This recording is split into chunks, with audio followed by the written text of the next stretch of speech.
नमस्कार बच्चों। Last video में हम लोगों ने हाइड्रोजन स्पेक्ट्रम को कंप्लीट किया। ठीक है, आज हम लोग उसके अब आगे बढ़ते हैं। अगली थ्योरी है, इसके बारे में पढ़ना है हमको, ड्यूअल नेचर ऑफ मैटर।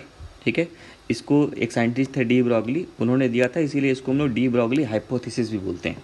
यहाँ शॉर्ट में हम लोग इसको DBH के नाम से लिखेंगे। ठीक है, तो कहीं पर भी DBH आए उसको हम लोग डी ब्रॉगली हाइपोथेसिस समझेंगे या de Broglie dual nature of matter, इस तरीके से। तो बच्चों, जैसे अभी कुछ दिन पहले जब हम लोगों ने मुझे अर्लियर लेक्चर्स में हम लोगों ने पढ़ा था dual nature of electromagnetic radiation. Dual nature of electromagnetic radiation, वहाँ पे हम लोगों ने पढ़ा है कि दो साइंटिस्ट थे। एक साइंटिस्ट थे मैक्सवेल, ठीक है, जिन्होंने बोला कि इलेक्ट्रोमैग्नेटिक रेडिएशन जो होती हैं वो वेव होती हैं। ठीक, दूसरे साइंटिस्ट थे प्लैंक। प्लैंक ने बोला कि नहीं, इलेक्ट्रोमैग्नेटिक रेडिएशन जो होती हैं वो वेव नहीं होती हैं, वो एक्चुअली क्या होते हैं, छोटे छोटे पार्टिकल से मिलकर बनी होती है, जिनको हम लोग क्या बोलते हैं, क्वांटम। ठीक, तो ये कॉन्ट्राडिक्शन चल ही रहा था कि बीच में आइंस्टाइन आ गए। ठीक, आइंस्टाइन ने क्या बोला कि भाई झगड़ो मत, एक्चुअली जो लाइट है उसके पास ड्यूअल नेचर होता है। ठीक, लाइट के पास जो इलेक्ट्रोमैग्नेटिक रेडिएशन उसके पास ड्यूअल नेचर होता है, वो दोनों कैरेक्टर रखता है, वो वेव नेचर भी रखता है, वो पार्टिकल नेचर भी रखता है। अब कहोगे सर वो कैसे हो रहा है?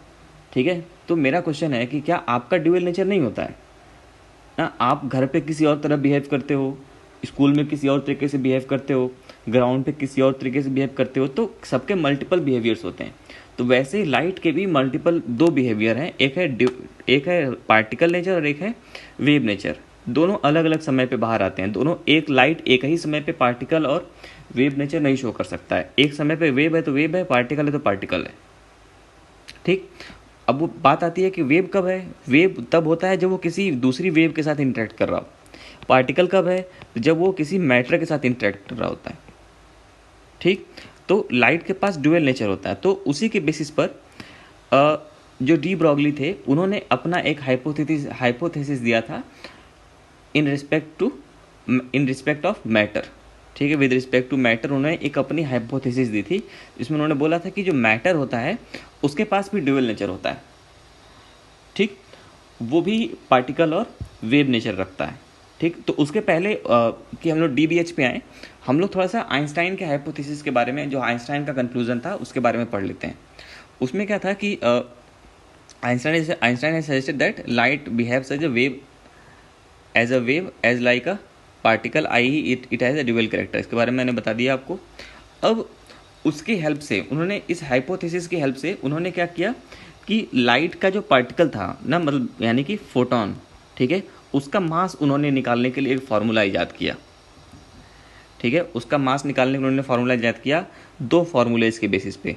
पहला फार्मूला, जैसे मान लो उन्होंने बोला कि अगर लाइट पार्टिकल है तो उसका जो, उसको अगर एनर्जी में कन्वर्ट करेंगे तो बराबर आएगा किसके, E=mc² के। m वहाँ पे मास ऑफ फोटोन है, c वहाँ पे क्या है, उसकी वेलोसिटी। और फोटोन की एनर्जी का एक और फॉर्मूला है हमारे पास, hc/λ। तो अगर हम लोग दोनों को इक्वेट कर दें तो हमारा फॉर्मूला क्या आता है, mc=h/λ, और लैम्डा इज इक्वल टू आ जाएगा क्या, h/mc। तो अगर आपको रेडिएशन की वेवलेंथ पता है तो आप उसका मास निकाल सकते हैं, अगर आप उसका मास पता है तो आप उसका वेवलेंथ निकाल सकते हैं। ठीक, तो यहाँ से हमको मास ऑफ फोटोन का भी एक फॉर्मूला निकल गया। तो मास ऑफ फोटोन जो है वो क्या है, h/λc, h/λc का यूज करके हम लोग क्या निकाल सकते हैं, मास ऑफ फोटोन।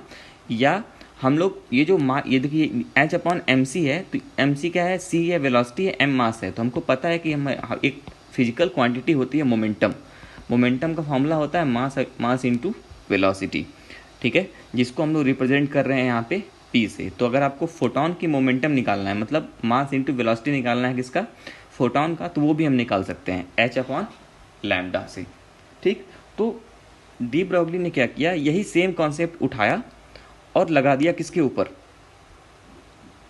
पार्टिकल के ऊपर, मैटर के ऊपर। उन्होंने बोला कि in the similar way de Broglie proposed that when particles are in motion they also generate waves. उन्होंने बोला कि कोई भी पार्टिकल, जैसे फोटोन जब ट्रेवल कर रहा है तो वेव के फॉर्म में, तो वैसे कोई भी पार्टिकल अगर मोशन में होगा तो वो क्या जनरेट करेगा, वेव जनरेट करेगा।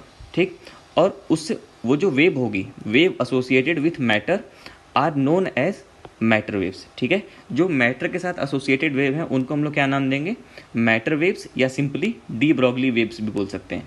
ठीक है, और wavelength associated with the matter waves is known as de Broglie wavelength. ठीक, उसका फॉर्मूला क्या होगा, उसका फॉर्मूला होगा, अगर आपको मैटर वेव का वेवलेंथ निकालना है तो लैम्डा इज इक्वल टू, जैसे वहाँ एच अपॉन एम सी था तो यहाँ पे क्या हो गया, वो एच अपॉन एम वी, जहाँ पे एच जो है वो है उसकी जो वैल्यू है 6.63 इंटू 10⁻⁻34 जूल सेकेंड। एम क्या है, मास ऑफ पार्टिकल, केजी में लेंगे हम लोग। वी क्या है, वेलोसिटी है इन मीटर पर सेकेंड। क्लियर, ये चीज़ें हैं। तो ये फार्मूला हम लोग, ये हमारा बेसिक फार्मूला है किसका, डी ब्रॉगली वेवलेंथ का, जिसको हम लोग फ्रिक्वेंटली यूज़ करेंगे। तो अब जैसे यहाँ पे दे रखा है कि calculate the D Broglie wavelength of an electron moving with speed of 1/10 of speed of light. ठीक है, तो इलेक्ट्रॉन का मास कितना होता है, मास ऑफ इलेक्ट्रॉन कितना होता है, ये होता है 9.1 इंटू 10⁻⁻31 kg। तो इसका वेवलेंथ कितना हो जाएगा, वेलोसिटी तो दे रखा है 1/10 ऑफ c, तो ये हो जाएगा h। अब h की वैल्यू कितनी है, 6.63 into 10⁻34 joule into second upon mass कितना है 9.1 इंटू 10⁻31 kg। ठीक है, वेलोसिटी कितनी है 1/10 इंटू 3 इंटू 10⁸ मीटर पर सेकेंड। तो इस पूरे को आप जब सॉल्व करेंगे तो सॉल्व करने के बाद जो भी वैल्यू आएगी लैम्डा की, ठीक है, वो वेवलेंथ होगी, डी ब्रॉगली वेवलेंथ होगी किसकी, associated with electron. Clear, good. तो अगला है, अच्छा इसको हम लोग कैलकुलेट भी कर सकते हैं, करते हैं। अच्छा, कि कैलकुलेट करने पे एक कंक्लूज़न हम लोग को मिलेगा जिसकी हमको बहुत ज़रूरत है। ठीक है, तो फिलहाल तो इसको मैं कैंसिल करता हूँ, ये हो गया 10⁻7, ये हो गया 10⁻−3, 10 की पावर ऊपर 7 जाएगा, -7 जाएगा, तो ये हो जाएगा 10⁻10। ठीक है, तो ऊपर बचा आपका क्या 6.63 डिवाइडेड बाई 9.1, और फिर उसको डिवाइड करेंगे हम लोग 3 से, तो ये आ गया आपका 0.2428 इंटू 10⁻−10, या इसको मैं लिख सकता हूँ 2.428 इंटू 10⁻11 मीटर। ठीक है, ये इलेक्ट्रॉन का वेवलेंथ आ गया जब वो लाइट की 1/10 स्पीड से क्या कर रहा था, ट्रैवल कर रहा था।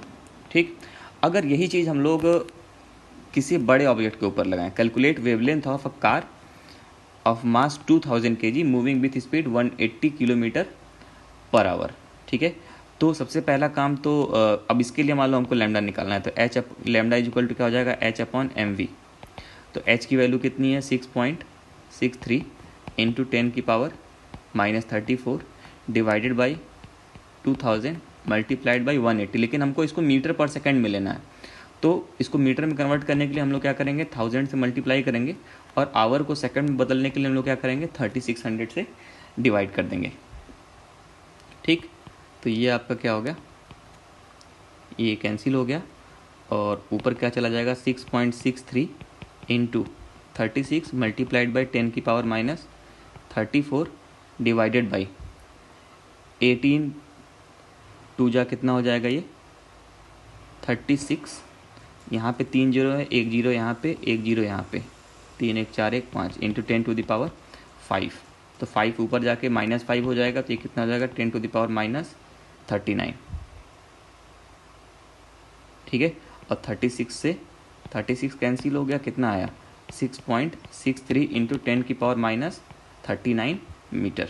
ठीक है, तो अब आप एक चीज़ ऑब्जर्व करिए, ऊपर की वैल्यू कितनी आई थी 10⁻11 मीटर। ठीक है, नीचे की वैल्यू कितनी आई है 10⁻39 मीटर। ठीक, तो अगर आप दोनों में कंपैरिजन करिए तो मतलब बहुत अंतर है। ठीक है, नीचे वाले में क्या है कि आप पॉइंट लगाइए, उसके बाद आप 39 जीरो बनाइए। ठीक है, अब उसके बाद लिखिए 6.63, मीटर। तो ये वो लगभग, अगर आप वेवलेंथ के टर्म में भी बात करें, अगर आप अभी तक हम लोगों ने जितनी भी वेवलेंथ पढ़ी है उसमें किसी का भी रेडिएशन इस रेंज का नहीं है कि 10⁻39 मीटर का आ रहा है। मतलब ये बहुत ही छोटी क्वांटिटी है, इतनी छोटी क्वांटिटी कि जिसको हम लोग ऑब्जर्व भी नहीं कर सकते हैं, ठीक है, जो हमारे लिए इनसिग्निफिकेंट है।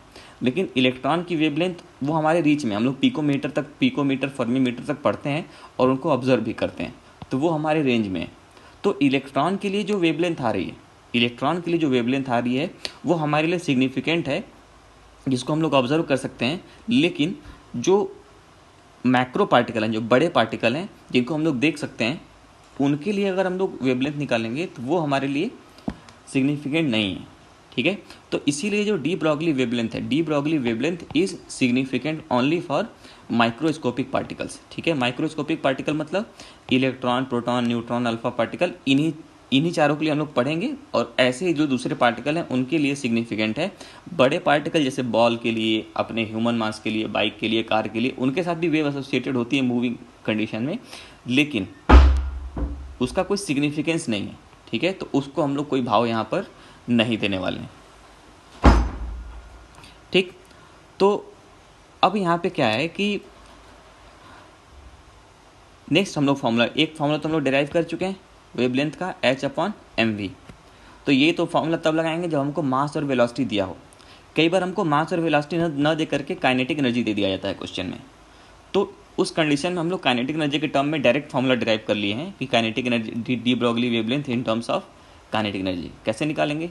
काइनेटिक एनर्जी इक्वल टू क्या होता है, हाफ इंटू mv², ठीक है।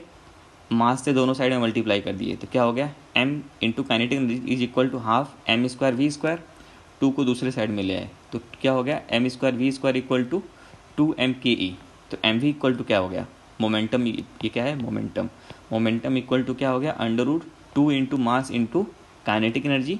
और लैम्डा की जो वैल्यू है वो कितनी हो गई, ये हो गई H/√2 into mass of object into kinetic energy. और काइनेटिक एनर्जी हमेशा जूल में लेना है, मास हमेशा किस में लेना है, केजी में।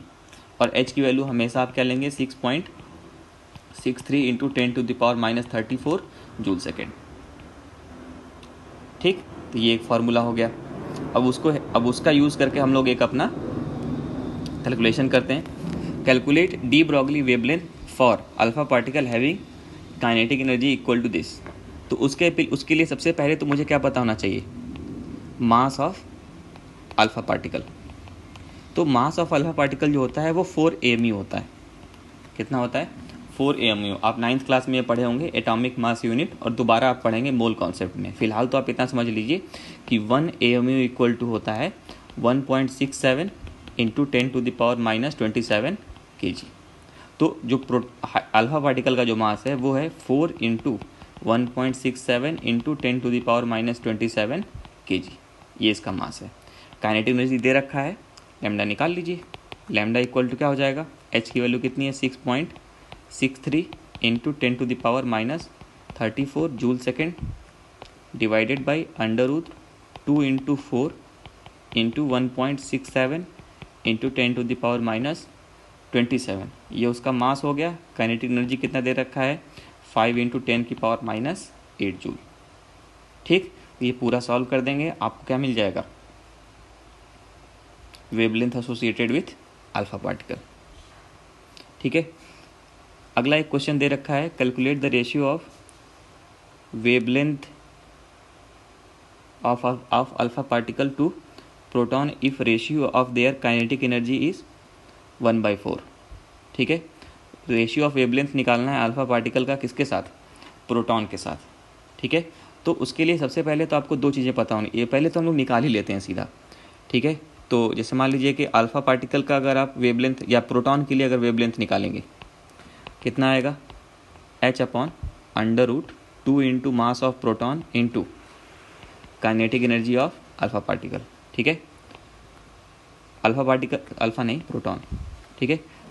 और अल्फा पार्टिकल के लिए क्या हो जाएगा, H/√2 into mass of alpha particle into kinetic energy of alpha particle. Ratio लेते हैं दोनों का, H से H क्या हो गया, कैंसिल हो गया, 2 से 2 कैंसिल हो गया, कितना आएगा ये, √ ये सारे ऊपर चले जाएंगे, तो हो जाएगा मास of alpha particle upon mass of proton into kinetic energy of alpha particle upon kinetic energy of proton. अब देखिए क्वेश्चन में क्या दे रखा है, ठीक है, कि रेशियो है अल्फा पार्टिकल और काइनेटिक एनर्जी कितना है, calculate the ratio of wavelength of alpha particle to proton, alpha particle to proton if the ratio of kinetic energy is 1/4। तो अल्फा पार्टिकल से प्रोटॉन का जो काइनेटिक एनर्जी का ratio है वो कितना है, 1/4 है। और अल्फा पार्टिकल जो है वो क्या है, प्रोटॉन का के मास का 4 गुना होता है। प्रोटॉन का मास 1 mu होता है, अल्फा पार्टिकल का मास 4 mu, तो 1/4। फिर अंडर रूट क्या हो जाएगा, 4/1 मल्टीप्लाइड बाई 1/4, तो 1/4 से ये कैंसिल हो गया, क्या आ गया, अंडर रूट 1, यानी कि ये कितना आ जाएगा, 1 आ जाएगा, lambda P upon lambda alpha.